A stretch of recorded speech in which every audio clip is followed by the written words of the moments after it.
जब तक है डोर हाथ में तब तक का खेल है।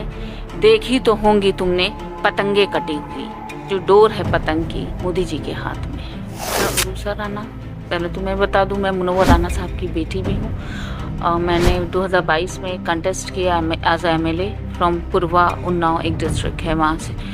प्रियंका जी ने मुझे टिकट दिया। मेरी खुशनसीबी है कि मुझे मौका मिला।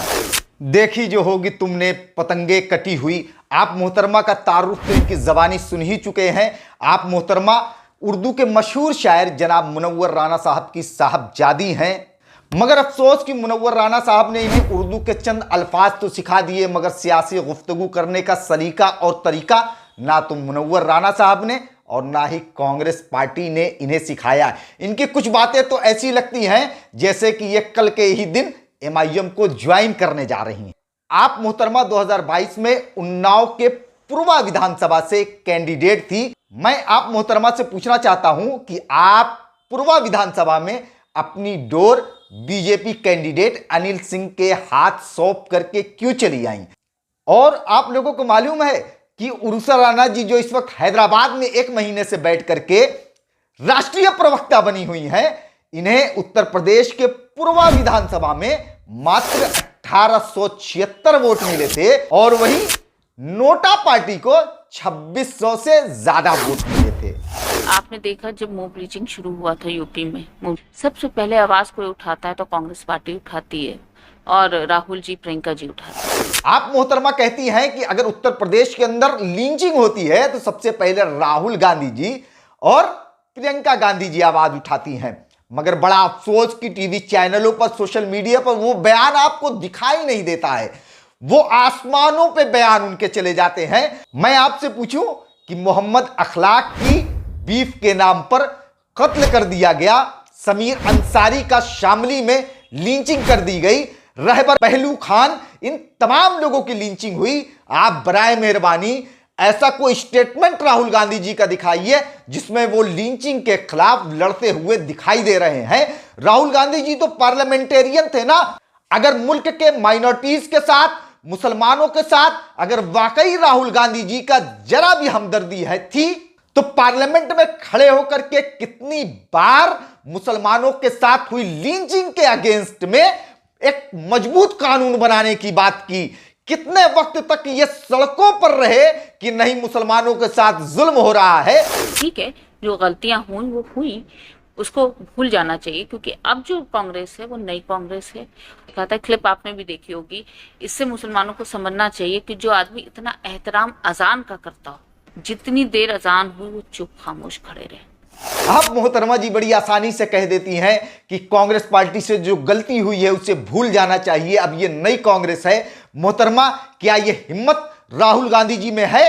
क्या ये हिम्मत प्रियंका गांधी जी में है? क्या ये हिम्मत सोनिया गांधी जी में है कि कहीं मंच पर खड़े होकर के देश के मुसलमानों से मुखातिब होकर के कहें कि देश के मुसलमानों, हमारी सरकार में इस मुल्क के अंदर सैकड़ों दंगे हुए जिसके अंदर मुसलमानों का खून बहा, हमारी वजह से बाबरी मस्जिद जैसी इतनी बड़ी मुल्क में कंट्रोवर्सी पैदा हुई जिससे हिंदू और मुसलमानों के बीच में इख्तलाफ पैदा हुआ, हमारी वजह से मुस्लिम कौम को पूरे देश में दहशतगर्द के नाम से मशहूर किया गया और यही कांग्रेस पार्टी की सरकार में मीडिया ट्रायल चलाए गए, एक आम मुसलमानों के दिल के अंदर दहशत और डर का माहौल पैदा किया। अगर यह गलती कांग्रेस पार्टी की थी तो राहुल गांधी, सोनिया गांधी और प्रियंका गांधी जी को मुसलमानों से माफी मांगनी चाहिए। क्या यह हिम्मत है? अगर है हिम्मत तो माफी मांगे। जिस तरीके से ब्रिटेन ने जलियांवाले बाग को लेकर के सालों बाद भारतवासियों से माफी मांगी, अगर है राहुल गांधी, प्रियंका गांधी और सोनिया गांधी जी में हिम्मत तो वो माफी मांगे देश के मुसलमानों से। आप मोहतरमा कहती हैं कि जब अजान हो रही थी तो राहुल गांधी जी खामोश हो गए, चुप हो गए। यह बात मेरे दिल को छू गई। अरे मोहतरमा, अगर आपके अंदर अगर एक बेहतर लीडर का पैमाना यही है तो आपको तुरंत MIM पार्टी ज्वाइन कर लेनी चाहिए, क्योंकि असदुद्दीन ओवैसी साहब जैसा परहेजगार, पंचवक्ता नमाजी, जिसके चेहरे पर माशाल्लाह नूर है, सर पर अब नालैन मुबारक है, तो ऐसे लीडर के साथ आपको चलना चाहिए।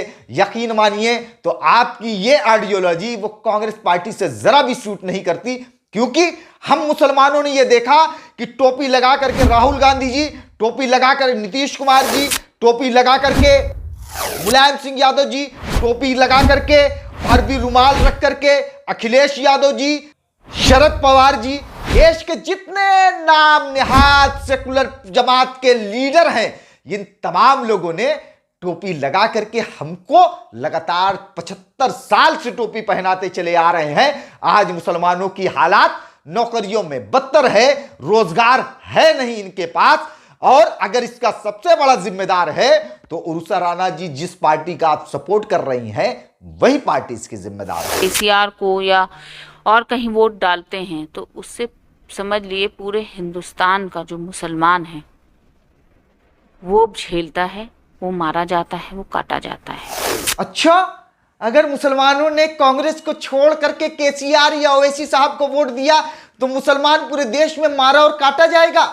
मोहतरमा, आप उस सरजमी पर बैठी हुई हैं, आप उस हैदराबाद में बैठी हुई हैं जहां सबसे कम मुसलमानों का इस्तेहाल होता है। अरे क्या बेवकूफी भरी बातें कर रही हैं? आपको तो कम से कम मुताला करना चाहिए, सीखना चाहिए, आपको डेटा उठा करके देखना चाहिए कि जितनी देश भर में लिंचिंग होती है, जितना देश भर में माइनॉरिटीज के साथ उत्पीड़न होता है, क्या उतना हैदराबाद और तेलंगाना में हो रहा है? असदुद्दीन ओवैसी साहब एक बात बहुत अच्छी कहते हैं कि जिस सूबे में कांग्रेस पार्टी और बीजेपी मेन स्ट्रीम की ये दो पार्टियां हैं, वहां भारतीय जनता पार्टी हमेशा मजबूत है। और तेलंगाना की आवाम, अगर वहां कांग्रेस पार्टी को मजबूत किया तो यकीन जानिए कल के दिन भारतीय जनता पार्टी तेलंगाना में मजबूत होने वाली है, और वही सारी चीजें होंगी जो बीजेपी शासित प्रदेशों में बरवक्त में हो रहे हैं। तो मैं मुसलमानों से ये कहूंगी कि देखिए, हम वो कौम हैं जो सिर्फ अल्लाह से डरने वाले लोग हैं। अगर हम इंसानों से डरने लगेंगे तो ना हम दुनिया के रह जाएंगे ना आखिरत के रह जाएंगे। तो हमें अपना ईमान पहले बात मजबूत करना है और हमें बिल्कुल खुल के सामने आना है और हमें लड़ना है, क्योंकि हक की लड़ाई अल्लाह ने कहा है, अपनी हक की आवाज़ खुद उठाओ।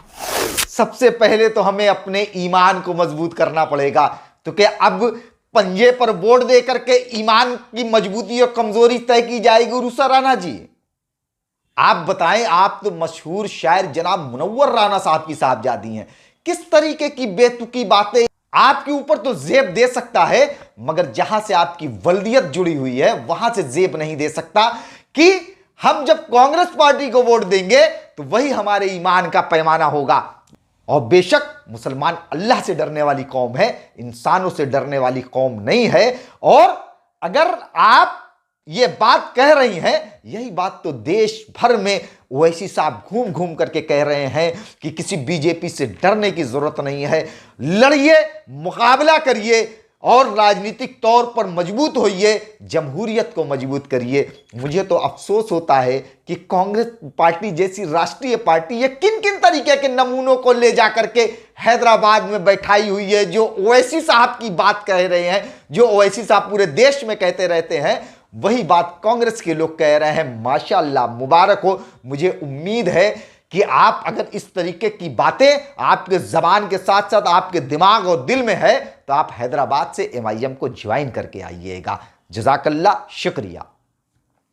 और अगर मेरे अल्फाज से अगर कोई तकलीफ हुई होगी तो उसके लिए माजरत ख्वाह हूं, माफी चाहता हूं। वाक़िद दवाना अल्हम्दुलिल्लाहि रब्बिल आलमीन।